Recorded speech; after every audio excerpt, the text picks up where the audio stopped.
Physical or chemical changes लिखा है। देखो every day you come across many changes in your surroundings. हम अपने चारों तरफ अपने सराउंडिंग्स में कई सारे चेंजेस देखते हैं। दीज चेंज में involve one or more substances. अब इन चेंजेस में, इन बदलाव में एक सब्सटेंस या फिर कई सारे सब्सटेंस का इस्तेमाल किया जाता है या फिर हो जाते हैं अपने आप। For example your mother may ask you to dissolve sugar in water to make a cold drink. जैसे तुम्हारी मम्मी कहती हैं कि चीनी को पानी में डाल करके कोल्ड ड्रिंक बनाओ। कोल्ड ड्रिंक का मतलब ये नहीं है कि वही Pepsi Coca Cola. Cold drink मतलब ठंडा पीने योग्य पदार्थ, शरबत, ठीक। मेकिंग का sugar solution is a change. अगर हम शुगर सोल्यूशन बना रहे हैं तो ये एक प्रकार का चेंज ही तो हुआ, समझ रहे हो कि नहीं। Similarly setting curd from milk is a change. जैसे दूध से दही का जम जाना क्या होता है, ये भी एक चेंज है। Sometimes milk becomes sour. कभी कभी दूध खट्टा हो जाता है, ये भी एक प्रकार का क्या है, चेंज है। स्ट्रेच रबर बैंड पकड़ो, ऐसे इसको खींचो, ये भी एक चेंज है। वापस फिर चला गया, फिर क्या, ये भी क्या है, चेंज है। ऐसे तुम्हें 10 चेंजेस अपने आसपास के अपने दिमाग में लाने हैं। इसमें तो लिखा है, लिखना है तुम्हें, लेकिन लिखो मत, सिर्फ उनको अपने दिमाग में लेके आओ, है ना। पता है कि नहीं। लिखा है in this chapter we shall perform some activities and study the nature of these change. Broadly these change are two kinds, physical and chemical. लिखा है सबसे पहले हमारा जो टॉपिक है वो है फिजिकल चेंज। टॉपिक में 6.1, इसका नाम क्या है, एक्टिविटी 6.1। लिखा है एक पेपर को तुम्हें 4 टुकड़ों में काटना है, ठीक। अब इन चारों को, एक पेपर को 4 टुकड़ों में काटना है, उसमें से एक टुकड़े को फिर 4 भागों में काटो, ठीक है। अब इनको जमीन पर बिछा दो, टेबल पर या फिर ठीक डाल दो। क्या इनको वापस तुम जैसा था वैसा कर सकते हो? नहीं कर सकते। तो ये हुआ फिजिकल चेंज, इसको हम लोग वापस चेंज नहीं कर सकते। ये होता है, समझ लो, इरिवर्सिबल। 2 तरीके के देखो हम पढ़ेंगे हम लोग आगे इसी चैप्टर में। एक होता है रिवर्सिबल, एक होता है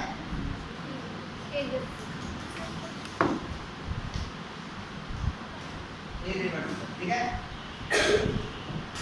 रिवर्सिबल वो होता है जो वापस चला जाए। जैसे रबर बैंड होती, जैसे उसको हमने रबर बैंड नॉर्मल है, उसको पकड़ के से बढ़ा दिया, फिर छोड़ दो, फिर वापस। तो ये है रिवर्सिबल। इरिवर्सिबल उसी रबड़ को पकड़ के खींचो और खींचो और खींचो, चट टूट गई। क्या वापस जैसे थी वैसे कर सकते हो? एक और रिवर्सिबल और नॉन रिवर्सिबल का बताएं। नॉन रिवर्सिबल भी बोल सकते हो इसको। गुब्बारा है हमारे पास, हमने उसको फुला दिया, पहले छोटा सा बड़ा हो गया इतना बड़ा, फिर हम उसको छोड़ दें, फिर वापस हो जाएगा, रिवर्सिबल था। अब गुब्बारे को फुलाया हमने और उसमें पेंसिल चुभो दिया, फट गया, ये रिवर्सिबल। समझ गए कि नहीं। अभी ये सारे एग्जांपल इसमें आगे आएंगे इसी चैप्टर में। Activity 6.2, collect the chalk dust lying on the. जो ये चाक डस्ट पड़ी हुई है यहाँ पे, इसको कलेक्ट करना है तुमको, ठीक। इसमें थोड़ा सा पानी मिला करके इसका पेस्ट बनाना है।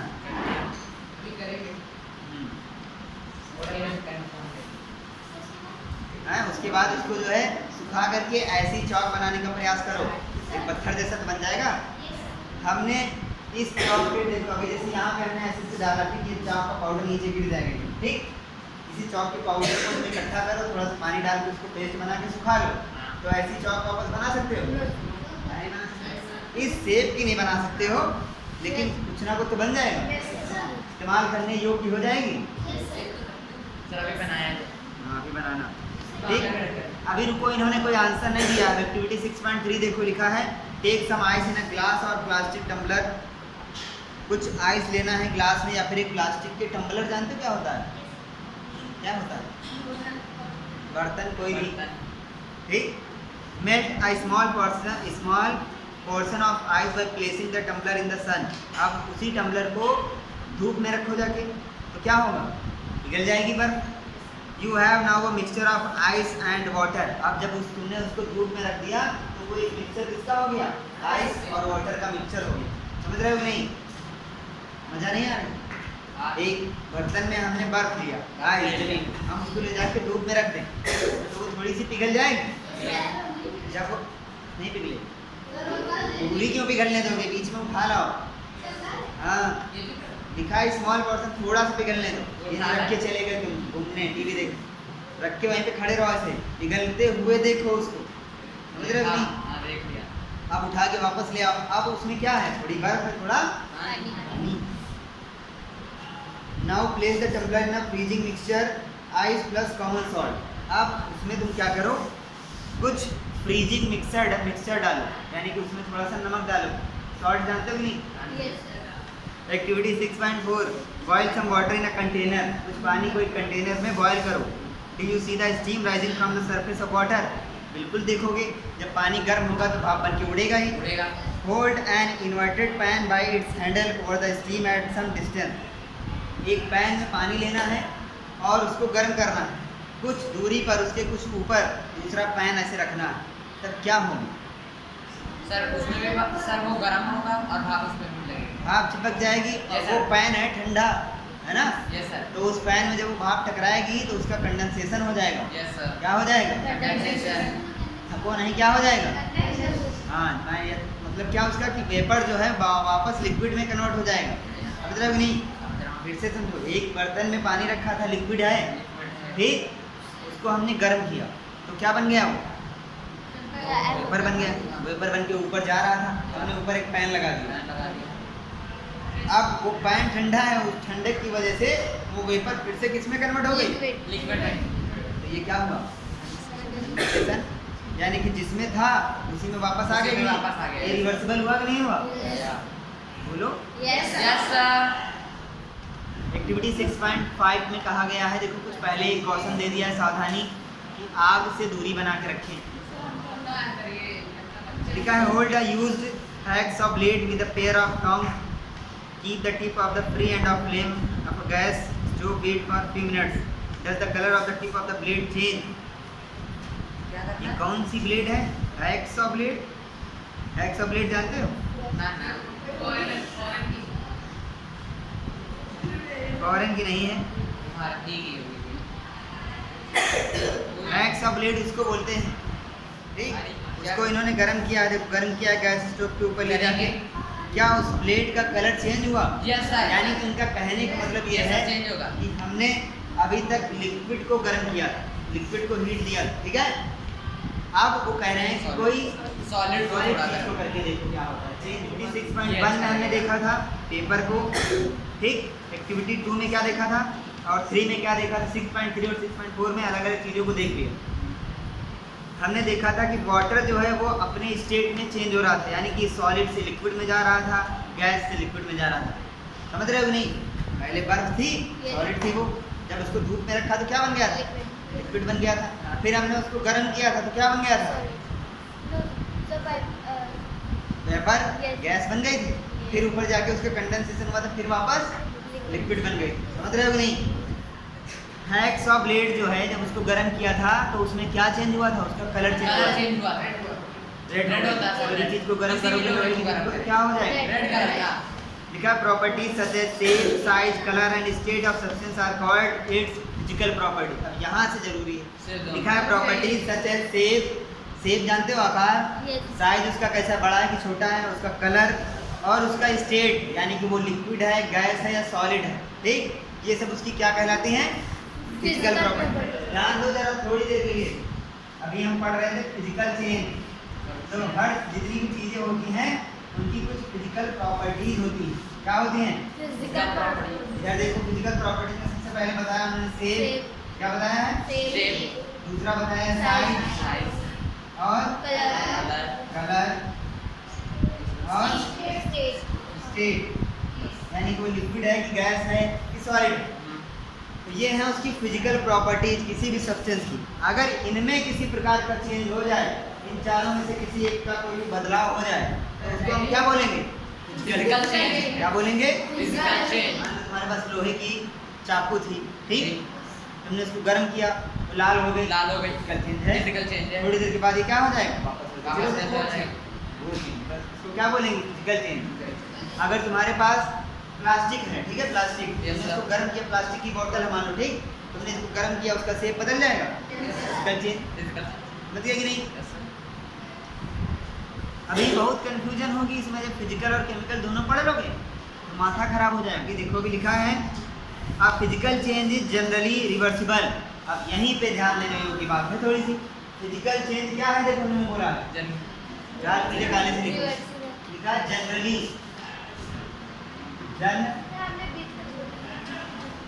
जनरली क्या है? समझ रहे हो नहीं हमारी बात? Yes sir. हमने कहा था एनसीईआरटी जहाँ पर भी ये 2-3 वर्ड यूज करे, जनरली, सिंपली, बट इस तरीके के वर्ड आए मतलब वहाँ पे खेला कर जाएगा वो, समझ रहे हो? जनरली मतलब कि फिजिकल चेंज जो होते हैं वो जनरली रिवर्सिबल होते हैं ज़्यादातर, सामान्यता, समझ रहे हो? आप इसी का एक एग्जांपल ले लेते हैं। मान लो लोहे को गर्म करोगे लाल हो जाएगा, छोड़ दोगे वैसे हो जाएगा। लेकिन यहीं पे अगर हम प्लास्टिक की बोतल को गर्म करें तो उसका शेप चेंज हो जाएगा। क्या चेंज हो जाएगा? शेप चेंज हो जाएगा। क्या हम उसको वापस वैसे बना सकते हैं? नहीं सर। वो बात फिजिकल चेंज, लेकिन ये रिवर्सिबल था। No sir. समझ गए कि नहीं? एक और इनकी बात, फिजिकल चेंज को 2-3 चीजों से पहचानते हैं। पहला रिवर्सिबल होता है, दूसरा फिजिकल चेंज में कोई भी नई चीज नहीं बनती, कोई भी नई चीज नहीं बनती। जैसे तुमने लोहे को गर्म किया, लाल हो गया, क्या कुछ नया मिला? No sir. पहले भाई बॉटल को गर्म करो, उसका शेप बदल जाएगा, कुछ नया मिला? No sir. समझ गए? कल हमने देखा था फिजिकल चेंज के बारे में। पहले फिजिकल चेंज को एक बार फिर से बता रहे हैं। बताया था एक पीस ऑफ पेपर को हमने काटा था, ठीक? क्या हम उसको वापस जोड़ सकते हैं? नहीं सर। नहीं। तो इसकी डेफिनेशन को जरा समझते हैं। लिखा था properties such as shape, size, colour and state, जो हमने यहाँ पर कल लिखा था। कौन कौन सी प्रॉपर्टीज? 4 प्रॉपर्टीज बताई थी, shape, size, colour, state. State का मतलब वो स्टेट नहीं, राज्य। स्टेट मतलब किस स्टेट में है वो, जैसे लिक्विड है, गैस है या फिर सॉलिड। अगर इसमें चेंज हो जाए तो फिजिकल चेंज होगा, है ना? ये जो 4 बताई गई हैं ये क्या है? फिजिकल प्रॉपर्टीज हैं। और अगर इन फिजिकल प्रॉपर्टीज में चेंज हो रहा है तो इसको क्या बोलेंगे? ठीक। फिजिकल चेंज में 2-3 बातें बताई गई थी, जिसमें कोई भी न्यू सब्सटेंस नहीं बनता है, ठीक? और फिजिकल चेंज जो है जनरली रिवर्सिबल होता है। क्या होता है? समझ गए कि नहीं? जैसे पानी को गर्म करो, भाप बन जाएगा, फिजिकल चेंज, और भाप फिर वापस हम पानी बना सकते हैं। समझ गए कि नहीं? अब आज का हमारा जो टॉपिक है 6.2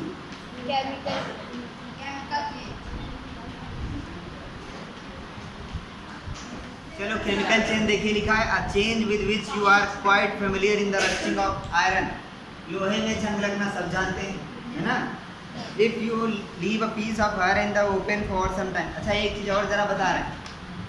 इस चैप्टर को इतना ध्यान से पढ़ना है, क्योंकि जब 8th क्लास में जाओगे, 8th तो उसमें 2-3 चैप्टर ऐसे हैं जिनमें पढ़ोगे तो उसमें यही बताएंगे कि ये हम क्लास 7th में पढ़ आए हैं। उस बुक में ऊपर पहले यही लिखा होगा, we have already studied that in class 7।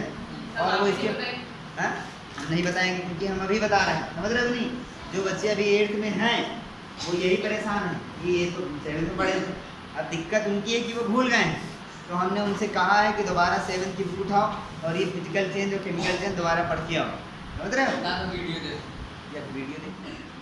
लिखा है अगर हम लोहे के टुकड़े को थोड़े दिन के लिए खुले में छोड़ दें, थोड़े समय के लिए, तो उस पर एक ब्राउन कलर की फिल्म बन जाती है। फिल्म वो मूवी वाली फिल्म नहीं बन जाती कि नहीं? एक ब्राउनिश सब्सटेंस उसके ऊपर चिपक जाता है, यानी कि भूरे कलर का एक पदार्थ उसके ऊपर आकर चिपक जाता है। इसी को हम लोग क्या कहते हैं? रस्ट। हिंदी में क्या बोलते हो? जंग। और इसी प्रोसेस का नाम दे दिया गया रस्टिंग ऑफ आयरन। समझ गए? अब लिखा है आयरन गेट्स ऑफ पार्क्स और फार्म लैंड्स। मतलब इसमें कई सारी चीज़ें बताएंगे। गेट जो होता है पार्क का, टेबल होती है, कुछ भी जो खुले में रहता है। अच्छा, इसकी ये कुछ शर्तें हैं, ज़रा उसको देख लो। पेज नंबर 60 पे आओ।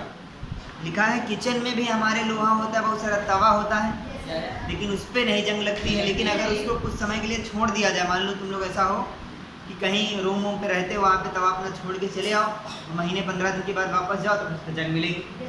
डेली यूज कर रहे थे फिर नहीं हुआ था, छोड़ दिया तब फिर हो गया ना। तो एक्टिविटी 6.6 दिया गया है। लिखा है it is dangerous to look for long at the burning magnesium ribbon, the teacher should advise children not to stare at the burning ribbon. क्या है देखो, get a small piece of the thin strip of ribbon of magnesium. अभी जो हम लोगों ने ये rusting of iron पढ़ा है, इसकी पूरी रिएक्शन भी हम लोग पढ़ेंगे, ठीक, आगे मिलेगी भी। लिखा है get a small piece of thin strip और रिबन ऑफ मैग्नीशियम। मैग्नीशियम की एक पट्टी लेना है पतली सी, ठीक, clean its tip with sand paper, उसके टिप को सैंड पेपर जानते हो क्या होता है? रेगमाल से रगड़ो। रेगमाल तो जानते होगे, कागज का टुकड़ा होगा, उसकी एक तरफ बहुत खुरदरा होता है, जब दरवाजा पेंट किया जाता है तो पहले उसको रगड़ते हैं। याद आया? लिखा है clean its tip with sand paper, bring the tip near a candle flame, it Burns with a brilliant white light. ये जलेगा एक सफेद चमकदार लाइट के साथ में। कौन? मैग्नीशियम की बात हो रही। When it is completely burned, it leaves behind a powdery ash. यदि completely जल जाता है तो पाउडर की तरह राख छोड़ के चला जाता है। Does the ash look like the magnesium ribbon? अब वो जो उसने राख छोड़ी है, क्या वो मैग्नीशियम रिबन की तरह दिखती है? कैसे पता तुमने करके देखा तुमने? लिखा है the change can be represented by the following equation. Magnesium को हेल्दी दिखाया है, इसको जलाया है, यानी कि हमने इसकी रिएक्शन किसके साथ कराई है? अरे किसके साथ मैग्नीशियम की रिएक्शन कराई है? ऑक्सीजन के साथ। क्या बन गया है? MgO। ठीक, अब पर ऑक्सीजन 2 लिया है, यहाँ पे एक ही बचा है, तो ये केमिकल, ये इक्वेशन अभी बैलेंस नहीं है, हमें बैलेंस करना नहीं है, अभी हमको सिर्फ समझना है कि इसको मिलाएंगे तो बनेगा क्या। समझ गया कि नहीं? को मेरी बात सुन। जैसे हमने कहा हमारी पृथ्वी पे पूरे 114 एलिमेंट पाए जाते हैं। कितने? 114। अब तो और बढ़ गए हैं, ठीक, 119 के करीब आ गए, 119 के करीब आ गए। तो उसमें हाइड्रोजन है, helium, lithium, beryllium, carbon, neon, जितने भी सब उसी में, फेरस है उसी में, सिल्वर है, सब उसी में, इन्हीं इतने में ही सब कुछ पाया जा रहा है। तो उन्हीं में से एक है जिसका नाम क्या है? मैग्नीशियम। क्या है? मैग्नीशियम एक एलिमेंट है, हम उसकी रिएक्शन ऑक्सीजन के साथ करा रहे हैं, क्या होगा? जलेगा वो एक ब्रिलियंट व्हाइट लाइट के साथ में बर्न होगा, सफेद लाइट के साथ में, सफेद चमकदार लाइट के साथ में जलेगा। समझ गया कि नहीं? और एक राख छोड़ के चला जाएगा। अब उसी के बारे में बात हो रही। लिखा था equations here are different from those in mathematics. Mathematics में यही उन्होंने बताया कि रिएक्शन जो है यहाँ पे 2 और है, यहाँ पे एक ही है, तो वो हमें अभी नहीं बैलेंस करना है, वो जब हम लोग केमिस्ट्री आगे क्लास पढ़ेंगे तब बैलेंसिंग सिखा दें। तो अगर हम ऑक्सीजन गैस से मिलाएं तो मैग्नीशियम ऑक्साइड बन जाएगा, ये हमने जाना बस। समझ गए कि नहीं?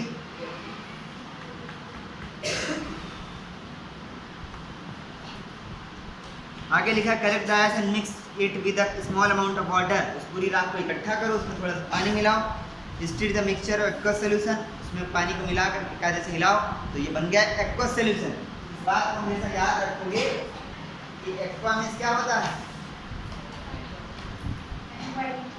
जल। क्या होता है? तो जो मैग्नीशियम रिबन को हमने बर्न किया, इसको ये जो बन गया मैग्नीशियम ऑक्साइड, इस राख को पानी के साथ मिक्स किया, यानी कि इसका एक्वस सॉल्यूशन बना दिया। क्या बनाया? Aqueous solution. एक्वा मींस पानी होता है। अगर तुमको बोला जाए कि इसका एक्वस सॉल्यूशन बनाओ, तुमको दे दें चीनी, दे दें थोड़ी देर, कह लो बेटा इसका एक्वस सॉल्यूशन बना के लाओ, पानी में कह रहे ये क्या बोल के चलेंगे?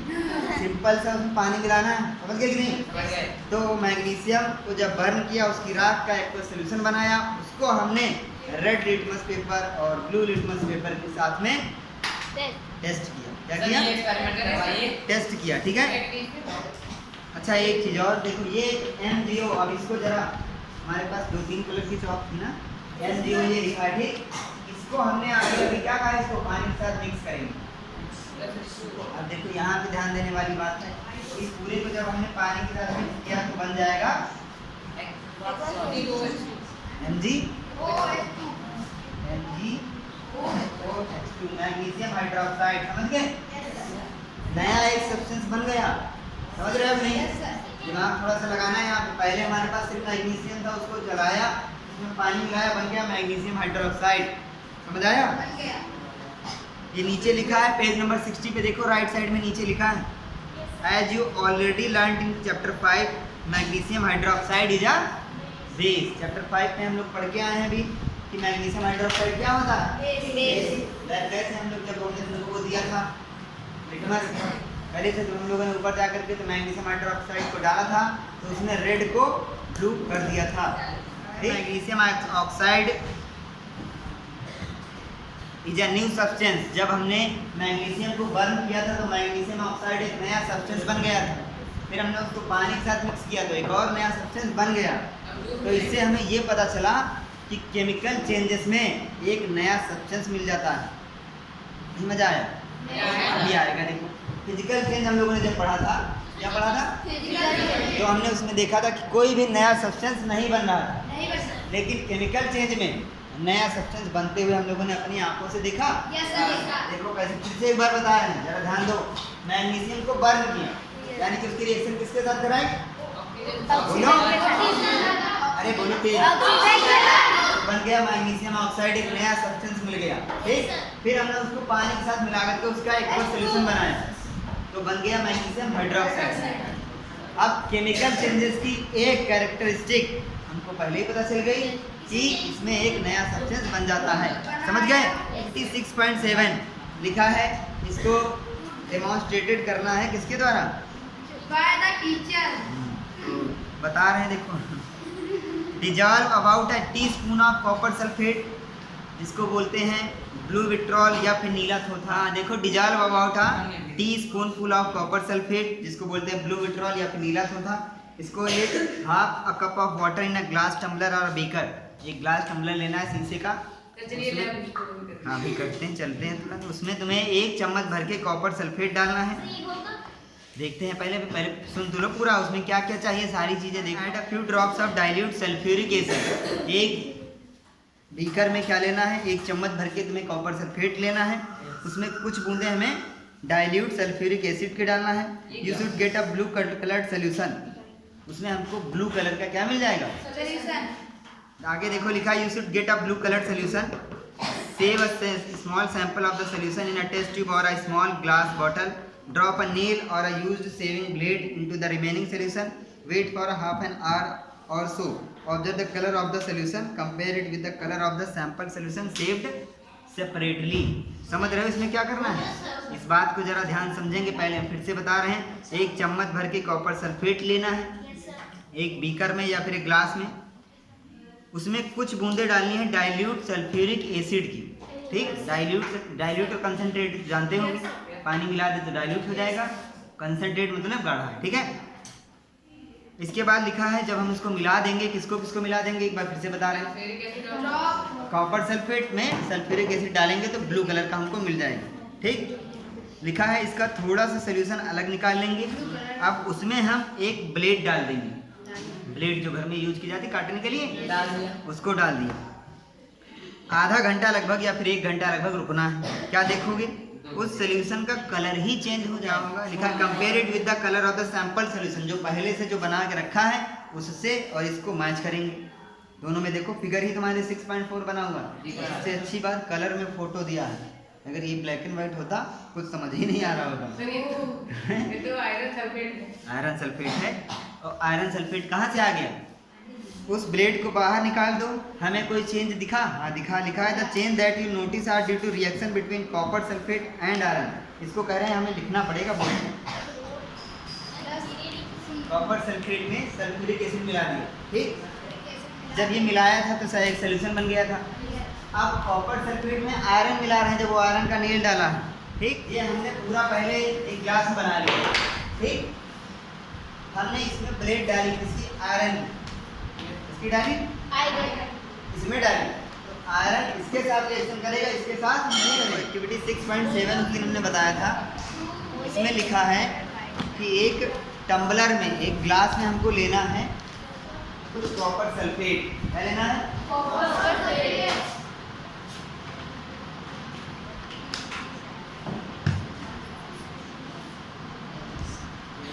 सल्फेट लेना है और उसमें मिलाना है कुछ, क्या मिलाना है? उसमें कुछ मिलाना है sulphuric acid, dilute sulphuric acid, copper sulphate, और उसमें मिलाना है डाइल्यूट सल्फ्यूरिक एसिड। ये 2 चीज़ें मिलाना है।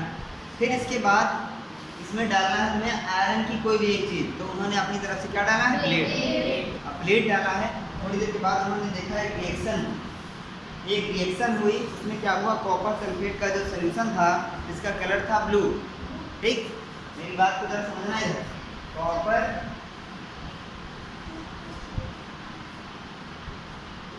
सल्फेट का जो सोल्यूशन था इसका कलर पहले से क्या था? ब्लू। उसमें इन्होंने डाला आयरन। क्या डाला?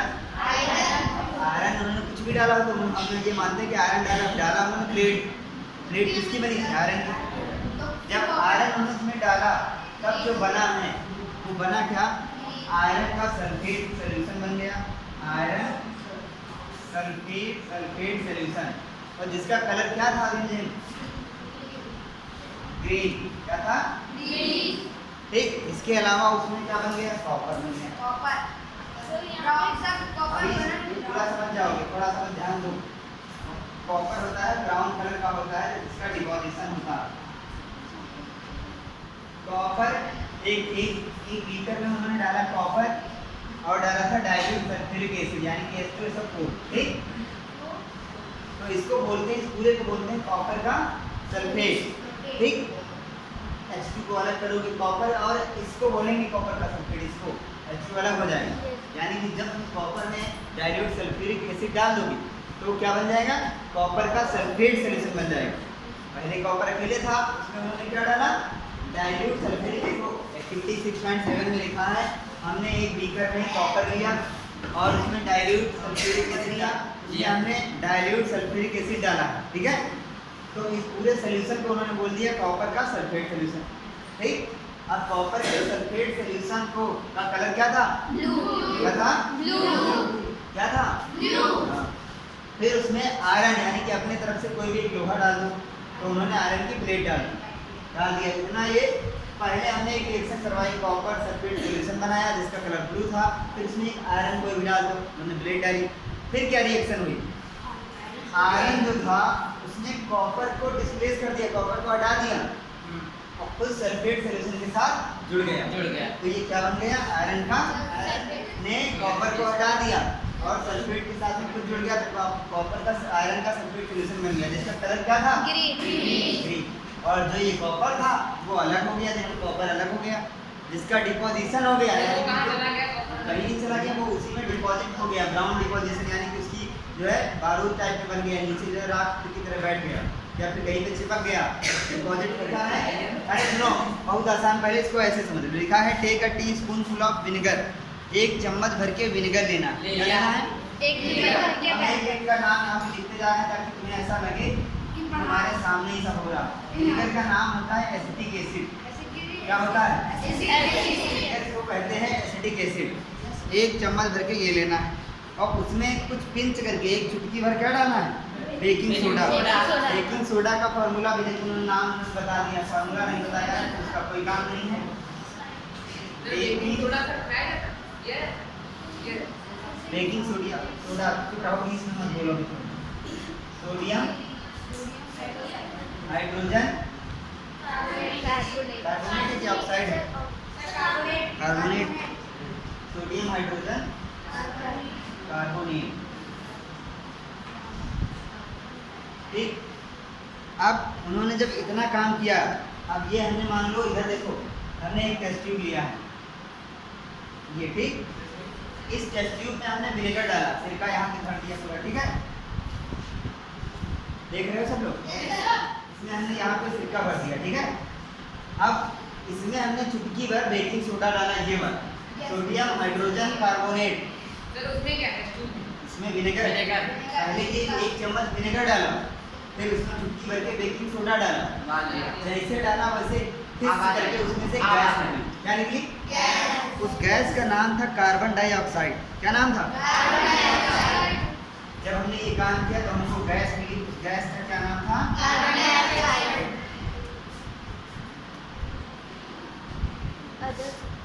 कार्बन डाइऑक्साइड गैस निकली। फिर और क्या निकला? कुछ और भी सब्सटेंस निकले जिनको हमें नहीं जानना है। ठीक, उससे हमें फोकस नहीं करना, अदर कुछ भी, तो वो भी समझो अदर कुछ भी निकला। ठीक, हमें जरूरी था कार्बन डाइऑक्साइड, तो हमने क्या किया, हमने इसके ऊपर एक यहाँ पे एक पाइप लगाया, तो यहाँ पे एक पाइप लगाया। ठीक है, और यहाँ पर एक दूसरी टेस्ट ट्यूब ले ली।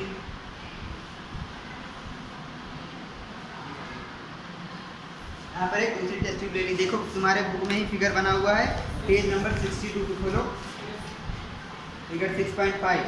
दूसरी टेस्ट ट्यूब में उन्होंने यहाँ पर भर दिया, इतने में भरा उन्होंने कार्बन डाइऑक्साइड, लाइम वाटर। ये क्या होता है? चूने का पानी, चूना ले लो, उसको पानी में घोल करके भर दो, तो ये चूने का पानी, लाइम वाटर। ठीक, अब इस वाली को, ये जो देखो इधर देखो, इसमें हमने डाला था चुटकी भर क्या, बेकिंग सोडा, बेकिंग सोडा। जैसे डाला वैसे गैस निकली कौन सी, कार्बन ये डाइऑक्साइड। तो बच्चे के दिमाग में ये कहानी चल रही है तो भी मजा आएगा। कार्बन डाइऑक्साइड ऊपर से गैस इससे गई यहाँ से गई यहाँ पे आ गई, ठीक। हमने इस वाले को इस लाइम वाटर के अंदर डुबा दिया। तो अब जो गैस यहाँ से उड़ के गई थी वो कहाँ गई, लाइम वाटर की। तो अगर हम ये कहें कि आगे अगली रिएक्शन में हम लोग कार्बन डाइऑक्साइड की रिएक्शन किससे करा रहे हैं, लाइम वाटर से। किससे करा रहे हैं, लाइम वाटर से करा रहे हैं, ठीक। तो देखो पहले एक रिएक्शन हुई थी, फिर ये दूसरी रिएक्शन हो रही है, हो रही कि नहीं, समझ आ रहा है यहाँ तक। लाइम वाटर का भी उन्होंने फॉर्मूला लिखा है, CaOH का। इसमें मजा क्या है? अभी देखो तो रुक जाओ।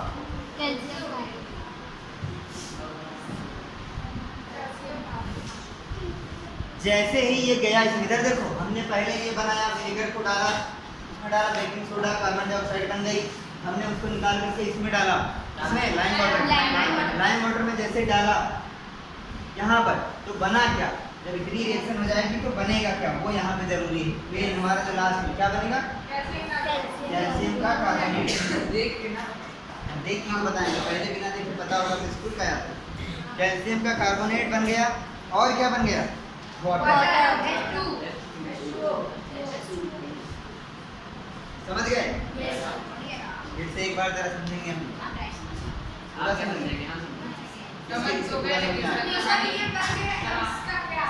अभी तो हो जाओ, जब इसका इतना आपको समझ में आया? अरे इतना तो समझ में आया आया। फिर से बता रहे हैं एक बार और लास्ट बार लिखा है कि हमने विनेगर लिया 1 चम्मच एक चम्मच। एक टेस्ट ट्यूब में डाला। इसमें हमने पिंच भर बेकिंग सोडा डाला। जैसे डालोगे हिस करके कार्बन डाइऑक्साइड निकलेगी और उस कार्बन डाइऑक्साइड को हमने लाइम वाटर यानी कि चूल्हे के पानी से गुजारा, तो क्या बन गया, कैल्शियम का कार्बोनेट बन गया और वाटर बन गया।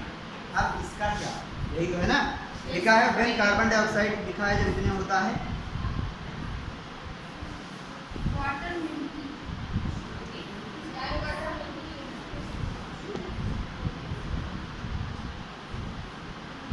हाँ, हमारा टॉपिक जो चल रहा है वो तो नहीं भूलेंगे। नहीं। पहले चैप्टर का नाम ही बता दो कोई लोग।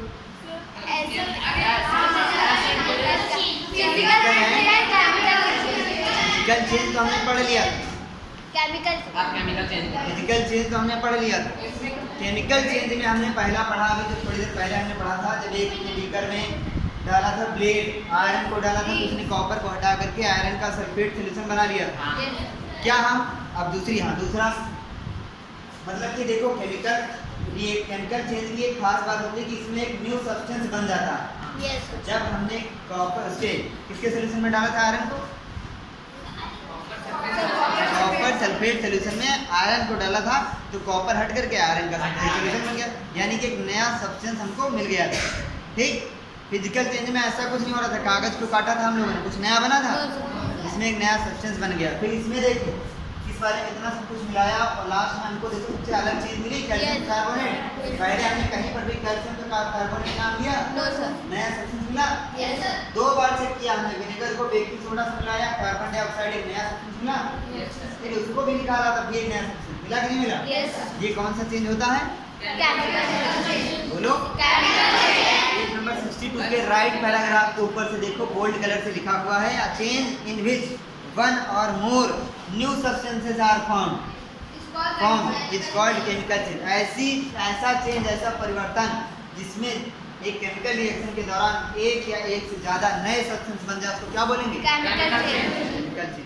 अब देखो केमिकल चेंज का, केमिकल रिएक्शन का हमारे दैनिक जीवन में हमारे लाइफ में बहुत इंपॉर्टेंस है।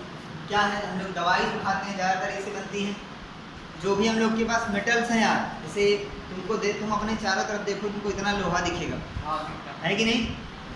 गेट से लेके ट्रेन, बाइक, हर चीज में क्या है, क्या तुमने ये कहाँ से आया सारा का सारा, बताओ कहाँ, जो पढ़ा रहे हैं वही बता दो। अर्थ से मिला था। तो क्या हम लोगों ने जमीन खोदा तो नीचे लोहा रखा हुआ था, लोहे में हो सकता है और भी चीजें मिक्स हो, लेकिन हमारा अगर मकसद मान लो, हमको कैसे पता चल गया कि आज हम इस जगह खोदेंगे तो हमको यहाँ पे मेटल में आयरन हमको प्राप्त होगा। ठीक, तो हमने जमीन खोदा, आयरन निकलना शुरू हुआ, खोद रहे हैं, एक गांव के बराबर लोहा ही लोहा निकल रहा, ठीक है। अब अगर उस मेटल के अंदर हमको थोड़ा सा अभी इसमें गोल्ड, स्टील, सिल्वर सब मिलेगा ना, ऐसा तो नहीं सिर्फ आयरन ही आयरन। तो अगर उसमें कोई भी और चीज़, आयरन के अलावा कोई भी और चीज़ मिली हुई है, कोई भी, हम कोई भी बोल रहे हैं उसमें, चाहे सोना हो चाहे प्लेटिनम हो, कितना भी महंगा हो, हमने खोदा किस लिए है? आयरन के लिए। अगर उसमें कोई और भी चीज़ मिली हुई है तो वो क्या है हमारे लिए? इम्प्योरिटी। क्या है? इम्प्योरिटी। तो हमको उसे अलग करना होगा आयरन से, और इस प्रोसेस को करवाने के लिए हमको केमिकल रिएक्शंस करवानी पड़ती हैं, भारी समझ रहे हो? बड़ी बड़ी केमिकल रिएक्शंस होती हैं, यानी कि उन मेटल्स के ओर्स से, ओर बोलते हैं, ORE, ओर, जो हमको ज़मीन से खोदने मिलता है उसको बोलते हैं ओर, उससे मेटल को अलग करना ये भी केमिकल रिएक्शंस के द्वारा पॉसिबल होता है। समझ रहे हो कुछ कि नहीं? कहा देखो, heat, light or any other radiation, ultraviolet for example may be given off or absorb. Chemical reaction की कुछ शर्तें हैं, यानी कि कुछ बातें हैं, वो देखो पॉइंट बना के लिखी हैं। या तो इसमें हीट दी जाएगी या ली जाएगी, लाइट है, रेडिएशन, ये सब दी जाएंगी या फिर इससे ली जाएंगी। जब केमिकल रिएक्शन हो रही होगी तब या तो हीट दोगे या फिर उसे दोगे या लोगे। साउंड हो सकता है कि प्रोड्यूस हो जाए, जैसे अभी इसमें जब गैस निकली तो कौन सी आवाज़ आई थी? लिखा है चेंज इन स्मेल में टेक प्लेस और अ न्यू स्मेल में भी गिवन ऑफ। जो देखो, जैसे इसमें इन दोनों मिलाया था, विनेगर की खुशबू होती है, उसमें बेकिंग सोडा मिलाओगे तो उसकी स्मेल में बदलाव आएगा। तो जब केमिकल रिएक्शन हो रही होगी तो हीट देनी होगी या लेनी होगी, लाइट मिलेगी या देनी होगी। साउंड हो सकता है कि प्रोड्यूस हो जाए, चेंज हो सकता है स्मेल में हो जाए, या फिर स्मेल आती हो बंद हो जाए, या फिर बंद हो आ जाए, मतलब कि स्मेल में चेंज हो सकता है। कलर चेंज हो सकता है, जरूरी नहीं कि हो सकता है। गैस फॉर्म हो सकती है, गैस हो सकता है कि गैस बन जाए। अभी देखो हम लोग कार्बन डाइऑक्साइड अभी बनाया हम लोगों ने, कलर भी। चलो अब इसमें देखो लिखा है कुछ केमिकल है, कुछ केमिकल रिएक्शन के एग्जांपल दिए हुए हैं। पटाखे चलाते हो तुम लोग, फायर केमिकल रिएक्शन का एग्जांपल है। एप्पल काट के रख दो, थोड़ी देर के बाद उस पर ब्राउन कलर छा जाता है। एप्पल काट के रख दो, थोड़ी देर के बाद ब्राउन हो जाता है।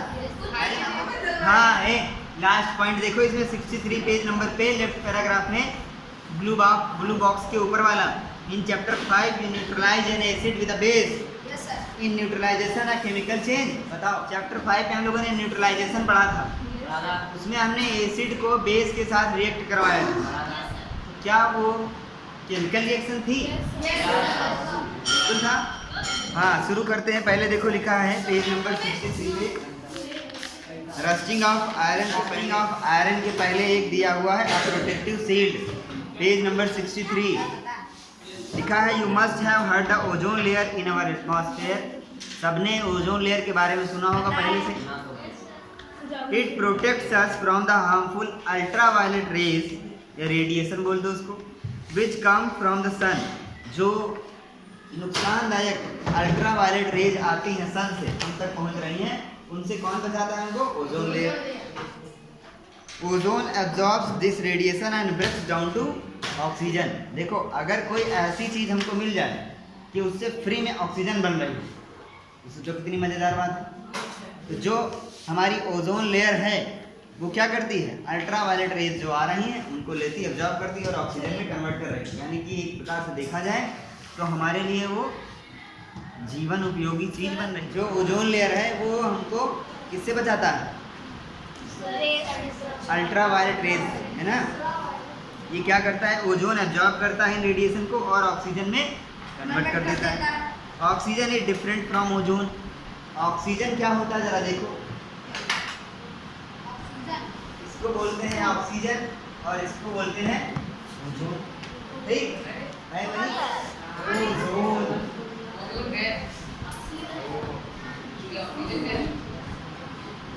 चलो देखते जाओ, आराम से भी सब समझ जाओगे। आज 2-3 जरूरी वाले टॉपिक पढ़ना है, थोड़ी देर ध्यान दे लो। अभी एक जरूरी पढ़ेंगे, गैल्वेनाइजेशन और रस्टिंग ऑफ आयरन। लिखा है, if ultraviolet radiation were not absorb by ozone it would reach the earth surface and cause harm to us and other life forms. Ozone acts as a natural shield against the radiation. अगर ozone ना हो, ozone की जो परत हमारी पृथ्वी के चारों तरफ, देखो जरा इसको ध्यान से रखी, ठीक है। अब इसके यहाँ से मान लो एक ओजोन लेयर बनी हुई, ठीक। ये हमने पिंक कलर से बनाया है ओजोन लेयर है। और इधर ये मान लो बहुत बड़ा हिस्सा है, ठीक है, बहुत बड़ा होगा, इससे लगातार जो है अल्ट्रावायलेट रेज आ रहे हैं और ये ओजोन लेयर इसको क्या कर रही हैं, जॉब कर रही हैं और उसको O2 में ऑक्सीजन में कन्वर्ट करके पृथ्वी भेज रही हैं। तो ये हमारे लिए क्या है, बहुत अच्छी बात है। लेकिन हम लोग कितने दुष्ट प्राणी हैं, देखो हम लोगों ने यहाँ पर लगा दिया एसी, क्या लगा दिया, एसी एयर कंडीशन रूम में लगाते हो, और लगा दिया फ्रिज, क्या लगा दिया, और अपने पास बहुत सारे क्या है, कार्स और बहुत कुछ, ठीक। ये सब जब हम इस्तेमाल करते हैं तो कितनी सारी बहुत सारी चीज़ें हैं, अभी बहुत सारी चीज़ें, ये सब जब हम इस्तेमाल करते हैं तो बहुत सारा एयर पोल्यूशन करते हैं। उस एयर पोल्यूशन से ये जो ओजोन लेयर है हमारी, ये पतली होती जा रही है। देखो पहले मोटी थी, ये लगातार क्या हो रही, इसमें छेद नहीं हो रहा, जो कहते हैं ओजोन में छेद हो रहा। छेद का मतलब यही है कि पहले मोटी थी, धीरे धीरे क्या हो रही, पतली हो रही, समझ रहे हो कि नहीं। जब ये पतली हो रही तो सूरज से आने वाली किरणें इसको चीरती हुई, गैस का एक वो है, तो गैस कम होती जा रही, बस वो लेयर कम होती जा रही, छेद नहीं हो रहा, समझ रहे हो नहीं। कहते हैं ओजोन छेद हो रहा, मतलब उसका ये, अब जो सूरज से किरणें आ रही हैं अल्ट्रावायलेट, सीधे उसको चीरती हुई कहाँ आएंगी, हम लोग के वो तो आएंगी ही अल्ट्रावायलेट रेज। जो ने क्वेश्चन पूछा है, we learned in chapter 1 that plant produce their food by a process called photosynthesis. तो क्या फोटोसिंथेसिस को केमिकल रिएक्शन कहा जा सकता है? क्योंकि उसमें नए नए प्रोडक्ट बन रहे हैं। ऑक्सीजन बना था, बना था कि नहीं, बना था। Rusting of this is one change that affects iron articles. इसमें लोहे के आर्टिकल्स यानी कि सामानों को नुकसान पहुंचता है, फिर उन पर प्रभाव पड़ता है। किस तरीके से प्रभाव होता है, देखो लिखा है, the process of rusting can be represent by the following equation. एक इक्वेशन दी गई है, केमिकल इक्वेशन, उसके द्वारा हम रस्टिंग को दिखा सकते हैं। क्या लिखा है, देखो आयरन, आयरन का फार्मूला लिखा हुआ है, आयरन का जो है केमिकल सिंबल लिखा हुआ है, क्या लिखा है, Fe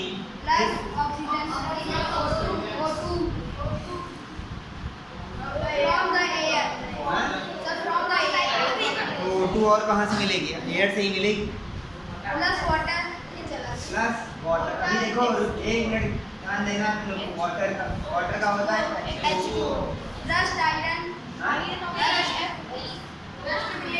जब इतनी सारी चीजें हम मिलाएंगे तो हमारा बनेगा सबसे पहले क्या, आयरन, आयरन का ऑक्साइड बन जाएगा। क्या बन जाएगा, क्या फॉर्मूला होता है, Fe।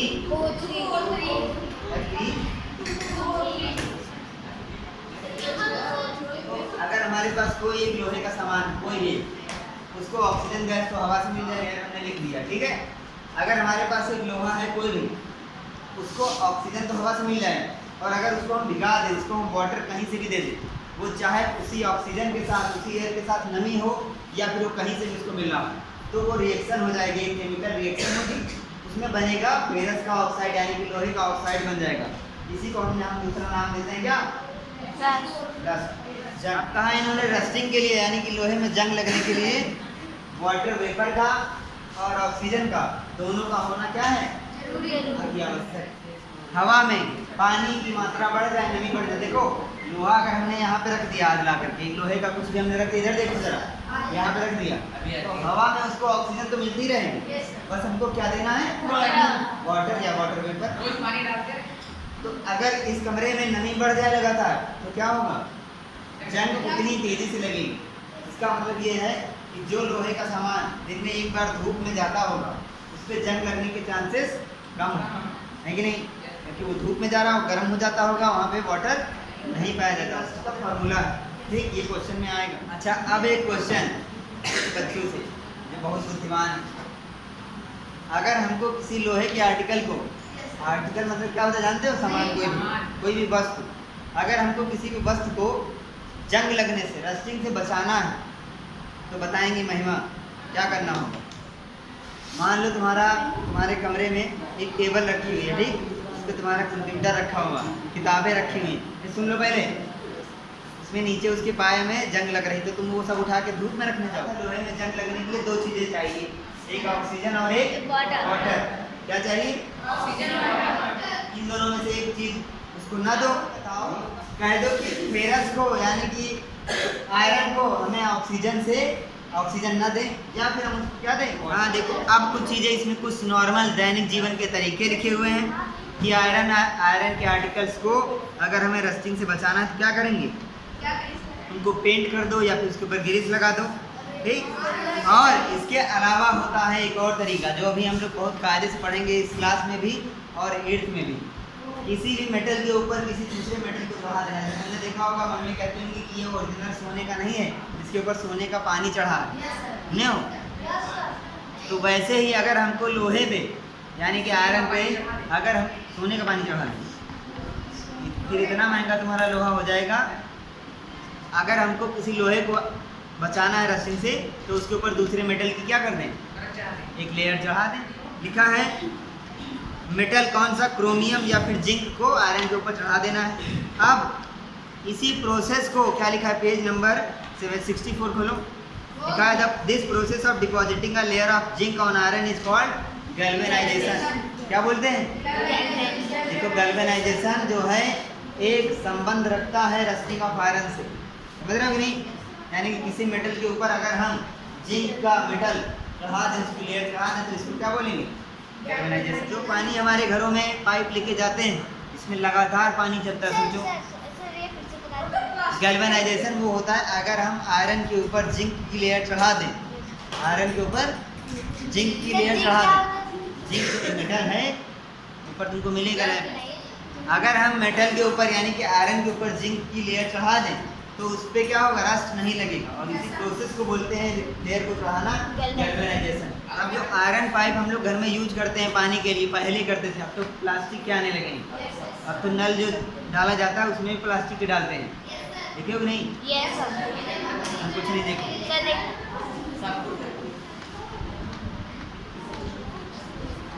और एक चीज कहा गया, जो शिप्स होती हैं, जो पानी के जहाज होते हैं बड़े बड़े, बहुत बड़े बड़े,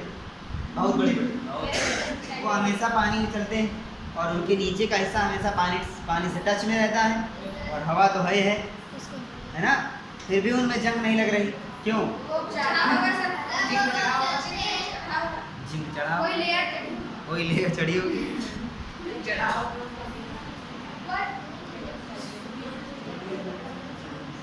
और एक चीज बता दें, जो समुद्र का पानी होता है उसमें सॉल्ट भी पाया जाता है, खारा पानी होता है, तो उसकी वजह से जंग और तेजी से चढ़ती है, समझ रहे हो, रस्टिंग और तेज हो जाती है उस सॉल्ट की वजह से, और तेज होगा। लिखा है therefore ships suffer a lot of damage from rusting in spite of being painted. उनको चाहे इतना पेंट करो, चाहे इतना जिंक लगाओ, चाहे जो करो, वो ज़्यादातर परेशान जो नाव के जो मालिक होते हैं शिप्स के, वो इसी बात को लेकर रहते हैं कि उनके जो है खराब हुए जा रहे हैं नीचे के, और ऊपर का जो हिस्सा पानी में नहीं डूबता है उस पर भी पानी के छिलके पड़ते रहे कि नहीं, तो वो भी खराब होता रहता है, समझ रहे हो।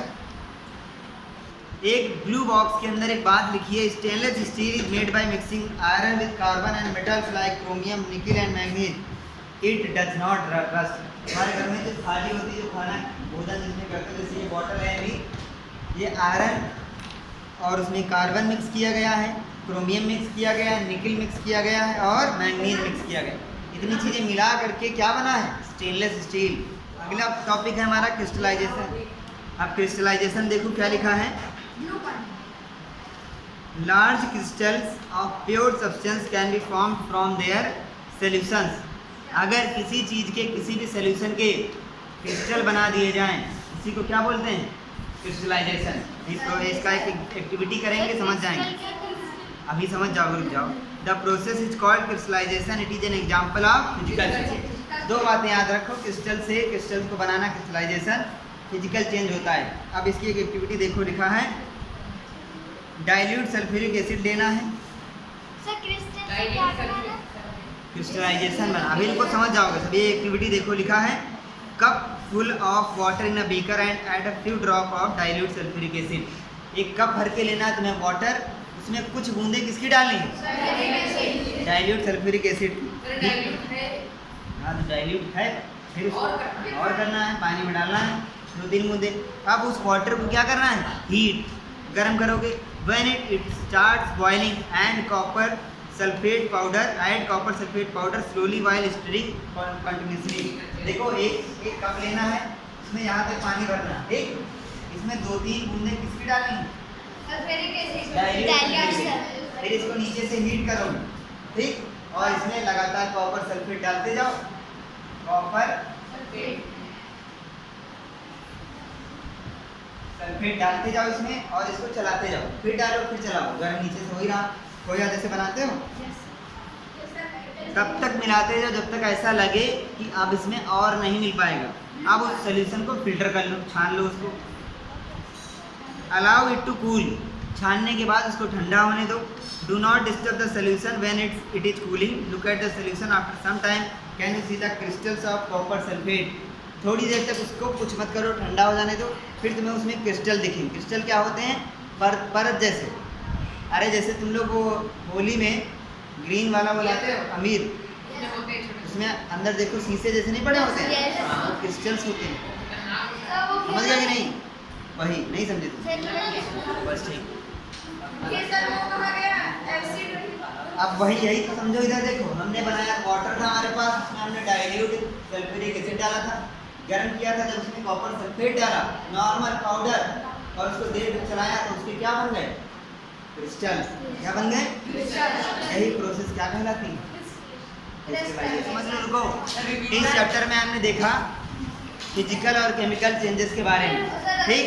कई सारे उसमें हमने केमिकल रिएक्शंस कराई और नॉर्मल रिएक्शंस भी कराई। पहला क्वेश्चन दिया है, classify the change involve in the following processes as physical or chemical changes. Photosynthesis क्या होती है? केमिकल चेंज होती है। Dissolving sugar in water physical change है। फ्यूजन कोई नहीं रखना, पानी में चीनी मिलाओगे, पानी से वापस हम चीनी ले सकते हैं। कैसे? आगे लिखा है बर्निंग ऑफ कोल, कोयले को जलाना क्या है? कोयले को जला दिया, वापस कोयला पा सकते हो? मेल्टिंग ऑफ वैक्स, मोम को पिघला दो फिर वापस मोम बना सकते हो। आगे लिखा है beating aluminium to make aluminium foil, aluminium को पीटो, फॉइल बना लो, फिर उसको वापस मोड़ दो। Digestion of food, chemical change. State whether the following true false बताना है। Cutting a log of wood into pieces, chemical change नहीं, फिजिकल है, ठीक? इसकी फिजिकल प्रॉपर्टी में चेंज किया जाए। 4 फिजिकल प्रॉपर्टी बताई हमने, क्या क्या नाम बताओ? हम बता रहे हैं state, size, colour and in 4 में अगर किसी में भी चेंज हो रहा है तो क्या होगी? Physical change. Formation of manure from leaves is a physical change, chemical change है ना? Yes sir. Iron pipes coated with zinc do not get rusted easily. लोहे के पाइप को अगर जिंक से मेल्ट वो कर दिया जाए, उसके ऊपर चढ़ा दी जाए उसकी परत, तो क्या होगा? उसमें जंग नहीं लगेगी। आपने बताया। Iron and rust are the same substance. अलग है क्योंकि आयरन आयरन है और रस्ट है। नहीं बात बताओ। रस्ट में ऑक्सीजन की और वाटर की जरूरत होती है। कंडेंसेशन की स्पेलिंग देखो क्या लिखे हो? सही है। Condensation of steam is not a chemical change. अच्छा, कंडेंसेशन क्या होता है? वाटर वेपर का उसके लिक्विड स्टेट में कन्वर्ट होना कंडेंसेशन है ना? अच्छा, अगला फिल इन द ब्लैंक्स लिखा है when carbon dioxide is passed through lime water it turns milky due to the formation of calcium carbonate। अगर हम एग्जाम में क्वेश्चन दे दें तो स्पेलिंग मिस्टेक तो नहीं करोगे? No sir। आगे 2 methods by which rusting of iron can be prevented और galvanization और melting। galvanization क्या था? कह रहे हैं ये तो कभी सुना ही नहीं। galvanization का हम बता, अरे galvanization होता है जिंक को नहीं, किसी भी मेटल को जलाना, किसी भी मेटल को दूसरे मेटल पे चढ़ा देना, उसकी लेयर उसके ऊपर चढ़ा देना, क्या कहलाता है? लेकिन इसमें किसी भी मेटल को नहीं लिखा है, जिंक लिखा है, तो जिंक ही रखो। अभी आगे क्लास में जाओगे तब फिर पढ़ोगे। अभी जो तुम्हारे पेपर में आया मान लो यही क्वेश्चन बन गया। The process of depositing a layer of zinc on any metal is called galvanization। ठीक?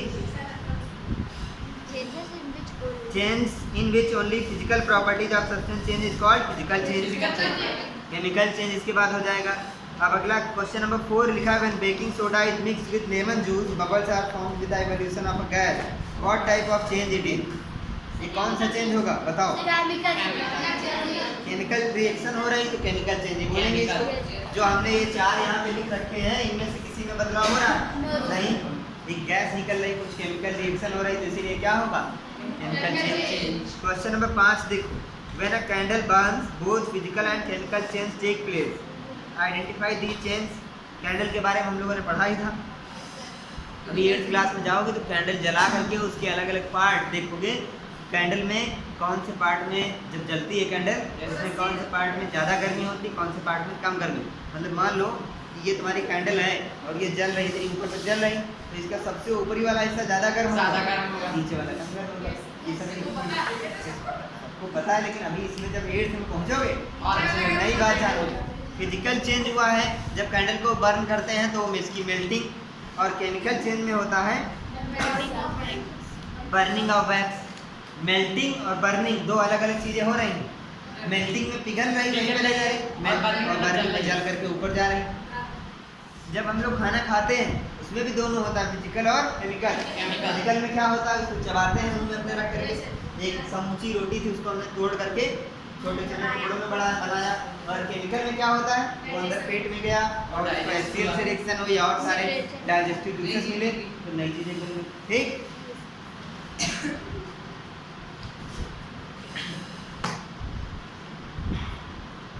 कैसे बताओगे कि दही जमना है केमिकल चेंज है? क्योंकि दही से वापस हम दूध नहीं बना सकते। बना सकते हैं? और दोनों की केमिकल प्रॉपर्टीज अलग अलग है। मान लो जैसे इधर देखो, लकड़ी का ये टुकड़ा है, हमने इसको बीच से ऐसे काट दिया तो ये क्या होगा? Physical change. 2 टुकड़े हो गए, इसके दोनों की भी प्रॉपर्टी सेम ही तो है। अभी इसी को हम जला दें तो अब जो इससे राख बनी वो और इस जो पहले लकड़ी थी, इन दोनों में क्या समानता रह गई? अलग अलग हो गई, दोनों की केमिकल प्रॉपर्टीज अलग अलग हो गई, इसलिए केमिकल चेंज हो गई। Explain why burning of food and cutting it into small, ये तो बता ही दिया। देखो अगला वाला क्वेश्चन ही बता दिया है, 7th वाला ही तो बता दिया हमने। ये तो मतलब चमत्कार हो गया। Question number 8, describe how crystals of copper sulphate are prepared. Crystal of copper sulphate कैसे बनते हैं इसको डिस्क्राइब करना है। लिखा है कॉपर सल्फेट के crystals are prepared by the methods of crystallisation. ठीक, क्रिस्टलाइजेशन एक मेथड बताया था हमने, उसके द्वारा कौन बनता है? कॉपर क्रिस्टल्स बनते हैं कॉपर सल्फेट के। ये पूरा हमने अभी बताया है, कल ही परसों कोई बताए क्लास में। कॉपर सल्फेट के क्रिस्टल बनाना है अगर हमको तो हम क्या करेंगे? कुछ नहीं, हम नहीं बताएंगे, पीछे का देखो जाके। ठीक है, पीछे जो पढ़ाया था वो देखो। इसको नहीं पता उसके लिए, इसको पता है उसको तो पता ही है, वो तुम देखो। इसको नहीं पता है वो कैसे पता करेगा? सर वीडियो, यही वीडियो जब देख रहे होगे तो एक बार इसको फिर से पीछे ले जाना, तब तुम्हें पता चल जाएगा। ठीक, question number 9, explain how painting of iron get prevent it from rusting. अगर लोहे के गेट को पेंट कर दिया जाए तो उसमें जंग कैसे नहीं लगता है, इसको एक्सप्लेन करो। 1 मिनट, आर्यन सेकेंड।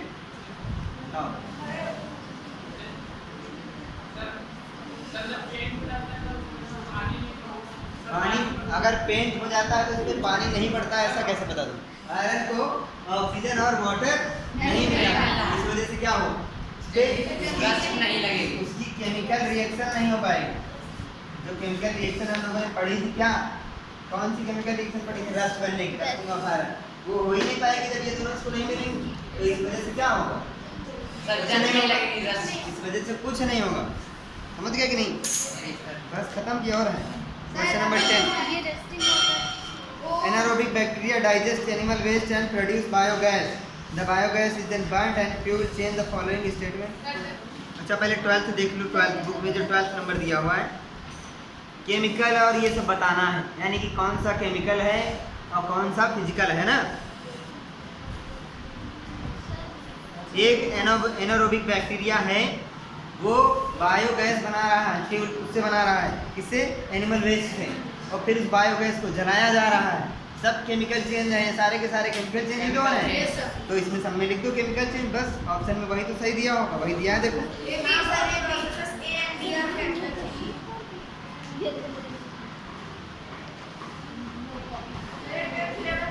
अब 11th वाले में थोड़ा सा दिमाग लगाना है तुमको।